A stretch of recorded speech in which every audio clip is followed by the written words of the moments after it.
Asian Americans are facing discrimination not felt since the Japanese American internment camps during World War II. High unemployment and boycotts of businesses have ravaged their communities. As Weijia Zhang reports, there is also a disturbing trend of racist attacks. Oh my God. Oh my God. These are the kinds of attacks Asian Americans have faced this year. Every disease has ever came from China, homie. Everything comes from China. It's f***ing disgusting. I don't think that there had ever been a time where I was scared or fearful of my life because of my race.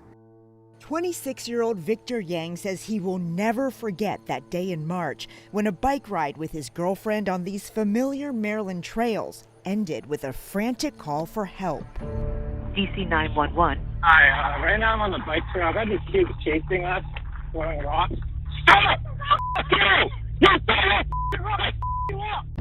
What was shocking was these individuals kept on following us, then taunting us, saying coronavirus or COVID-19. What happened to Yang is one of over 2,800 hate incidents reported against Asian Americans across the country since the pandemic started 7 months ago. A nearly 845% increase compared to all the reported cases in the last 3 years combined. What are you doing in this country? What am I doing in this country?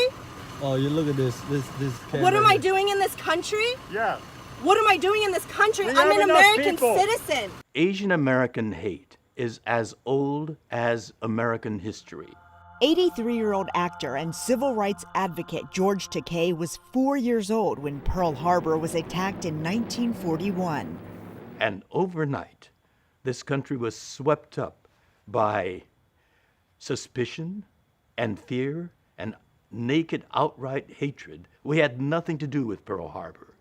There was no charge other than looking like this. Trump's gonna you. So it's no surprise to Takei that Asian Americans today are shouldering blame for the coronavirus. Americans said we don't want you here. That's why we elected President Trump. Especially, he says, since the attacks are starting from the top. We have political leadership that is using that and constantly using the term Chinese virus.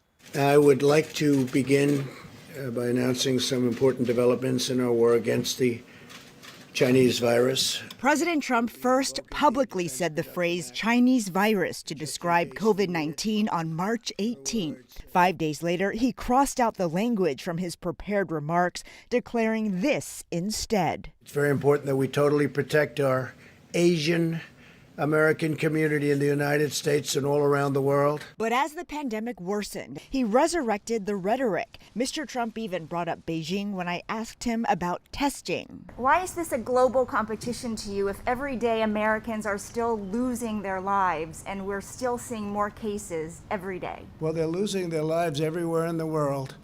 And maybe that's a question you should ask China. Don't ask me, ask China that question, okay? When you ask them that question, you may get a very unusual answer. Yes, behind you, please. Sir, why are you saying that to me specifically? I'm telling you, I'm not saying it specifically to anybody. I'm saying it to anybody that would ask a nasty question like that. That's not a nasty question. Please go ahead. During a campaign rally in June, President Trump's tough talk took another turn. I can name Kung Flu. I can name 19 different versions of names. The Justice Department included COVID-19 backlash in their hate crimes training, but has yet to take additional measures to combat the anti-Asian discrimination. During the George W. Bush administration, the DOJ formed a special task force after the 9/11 terrorist attacks to prosecute crimes against Muslim Americans. People were afraid to come out. Every time they came out to go buy groceries, they're looking behind their backs. They're fearful of being attacked just because they were Chinese. A lack of federal help isn't stopping community activists like Carlin Chan. Since March, he and his group of volunteers have been patrolling Manhattan's Chinatown, his hometown of over 60 years. We may actually see more rise in hate crimes.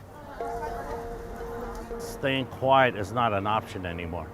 In Culver City, California, the next generation of Asian Americans like Tammy Cho couldn't keep silent anymore either. If we do not address this issue now and continue to have dialogue, we're going to see history repeat itself again. Cho co-created the group Hate is a Virus. Hate is a virus. Hate is a virus. Hoping to raise $1 million to help keep family businesses and restaurants impacted by COVID-19 afloat, whatever it will take to stop the discrimination from spreading. I do think COVID in some ways was a catalyst for these issues coming into the surface.